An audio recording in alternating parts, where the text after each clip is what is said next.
Saat ini, hidup terasa begitu mudah. Dengan kemajuan teknologi, kita punya semua yang kita butuhkan di ujung jari. Makanan, hiburan, bahkan teman-teman ada di layar kecil di tangan kita.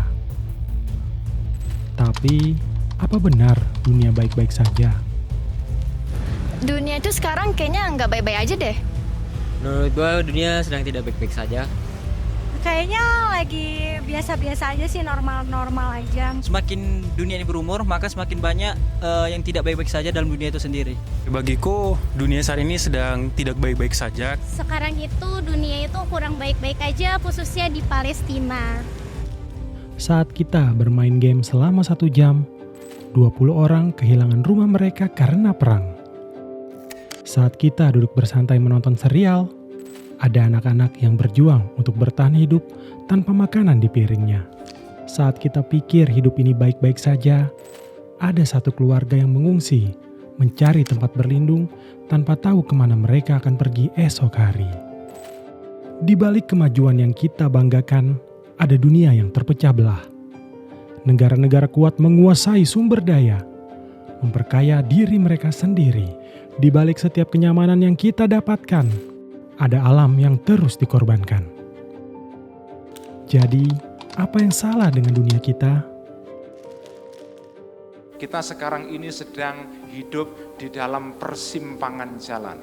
We are at the crossroad of global civilization. Kita sedang mengalami transisi. Nah, transisi ini biasanya dicirikan atau ditandai dengan situasi yang tidak stabil. Perang di Ukraina, ketidakstabilan di Timur Tengah, di Palestina, di Gaza, ketegangan yang terjadi di Taiwan, di Laut Cina Selatan, dan di kawasan-kawasan dunia yang lain ini sebetulnya ini bukan sekadar gejala politik biasa. Ini gejala transisi peradaban. Tanda-tandanya adalah dunia mengalami ketidakstabilan di dalam berbagai sektor. Sampai kapan kita akan terjebak dalam lingkaran ketidakadilan ini? Adakah paradigma baru yang bisa menjawab keresahan kita? Nah, ini di dalam situasi transisi Bapak Ibu sekalian, apa yang dibutuhkan? Yang dibutuhkan adalah orientasi yang jelas. Mungkin jawabannya ada lebih dekat dari yang kita kira. Bisa jadi solusi bagi dunia yang terpecah ada di sini, di bumi Nusantara. Di tengah krisis global, ada cara hidup yang telah lama dijalani masyarakat kita. Cara hidup yang mengedepankan kolektivitas, gotong royong, dan kemanusiaan. Bangsa Indonesia itu terkenal sebagai bangsa yang terbuka dan sekaligus juga pintar mencari sintesis atas berbagai macam arus besar pemikiran yang berkembang di dunia. Dari tradisi luhur Nusantara, lahirlah pemahaman baru, humanitarian Islam. Sebuah konsep humanitarian yang tidak hanya relevan bagi umat muslim, tapi juga bagi seluruh dunia. Humanitarian Islam menempatkan kemanusiaan sebagai inti dari segala tindakan. Ini bukan tentang kekuasaan atau dominasi, tapi tentang bagaimana agama bisa menjadi sumber perdamaian, keadilan, dan kesetaraan. Jadi humanitarian Islam itu konteksnya penggalian nilai-nilai dari Islam ya. Ketika Islam punya nilai-nilai universal dalam konteks keadilan, dalam konteks kesetaraan ya, itu tentu menjadi nilai-nilai bersama yang akan menjadi praktek nyata dalam kita bermasyarakat dalam arti Indonesia dan global.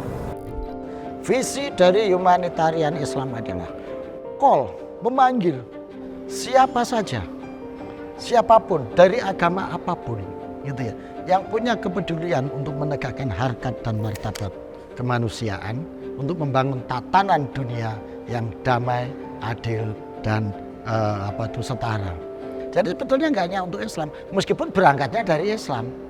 Di gerakan Islam untuk kemanusiaan global ini memanggil semua orang yang berkehendak baik dari setiap agama dan kebangsaan untuk bergabung dalam gerakan global yang memperjuangkan terwujudnya satu tatanan internasional yang sungguh-sungguh adil dan harmonis, yang dibangun di atas prinsip penghormatan terhadap kesetaraan hak dan martabat bagi setiap manusia. Lalu, bagaimana humanitarian Islam menjawab krisis global yang sedang kita hadapi? Krisis iklim, kesenjangan ekonomi, konflik antar bangsa, ekstremisme, hingga krisis pangan, semua membutuhkan pendekatan yang lebih manusiawi, kolektif, dan berkeadilan. Humanitarian Islam menawarkan jalan dengan mengedepankan 3 prinsip utama: amanah menjaga lingkungan, mendorong keadilan sosial, serta merawat perdamaian melalui dialog dan solidaritas global. Jadi perdamaian bukan diraih setelah konflik gitu, justru perdamaian diraih sebelum konflik terjadi. Itu harus kuat, minimal 3 pilar itu: kedaulatan pangan, kemandirian ekonomi, selain juga berdikari secara sosial budaya ya. Ajaran Islam percaya bahwa keadilan adalah fondasi dari kesejahteraan. Tidak ada masyarakat yang bisa berkembang jika ketidaksetaraan terus dibiarkan. Dalam humanitarian Islam, tidak boleh ada yang ditinggalkan. Kita harus mengupayakan redistribusi sumber daya secara adil, menolak eksploitasi ekonomi, dan mendukung kelompok marginal untuk bangkit dari kemiskinan. Saya akan ambil contoh bagaimana humanitarian Islam ini dipraktekkan di pasar-pasar yang didirikan di dunia Islam pada masa kejayaan Islam di era medieval period atau era pertengahan ya. Kalau ada calon customer baru masuk ya, kemudian dia datang ke seorang penjual gitu ya, Pak, saya mau beli roti. Nah, karena si penjual ini hari ini sudah laris sekali, maka dia akan mengalihkan orderannya itu ke temennya yang hari itu mungkin belum begitu laris. Mohon maaf Pak, saya hari ini sudah sangat laris nih.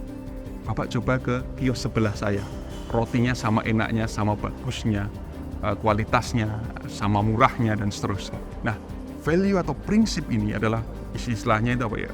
High of benevolence, ihsan yang luar biasa. Ihsan itu kan berbuat baik tanpa ada yang menyuruh ya, tanpa ada kewajiban. Dan ini berlaku universal. Ekstremisme tidak akan pernah bisa dijawab dengan kekerasan. Humanitarian Islam menganjurkan bahwa dialog, toleransi, dan pengertian adalah cara-cara untuk mengatasi konflik. Dalam menghadapi kekerasan, humanitarian Islam menolak radikalisme dan mengedepankan pendekatan yang damai dan penuh toleransi. Dengan mempromosikan ajaran yang moderat, humanitarian Islam dapat menjadi tameng dari radikalisme yang muncul atas ketidakadilan.